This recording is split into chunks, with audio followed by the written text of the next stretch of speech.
का शरबत बहुत ही झटपट और बहुत ही जल्दी से। ये मैंने डाल दिए बहुत सारे आइस क्यूब। इसको हटा दें। आधा खरबूजा है जो मैं डाल रही हूँ। ये मेरे पास आधा किलो दूध है जिसमें एक छोटा सा आधा खरबूजा मैंने डाल दिया है। साथ के साथ मैं थोड़ी सी जेली वो डाल दूं। उसके बाद 1 सर्विंग स्पून ये मैं शक्कर जी, इसको हिलाया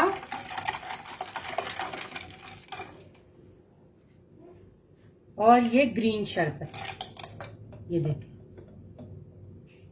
ये 1 सर्विंग स्पून काफी होगा। थोड़ा सा मैं और डाल दूं और आप इसको अच्छे से हिला लें।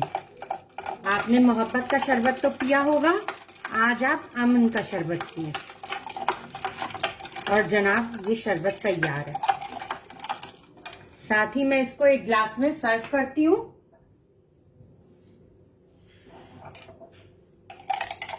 अच्छे से हिलाएं। आप चाहें तो इसमें केला भी डाल सकते हैं।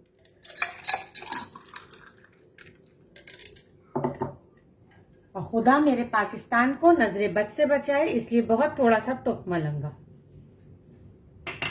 और ये मैंने एक जेली स्टार नुमा काट के रखी थी, इसको मैं ऐसे डाल दूंगी।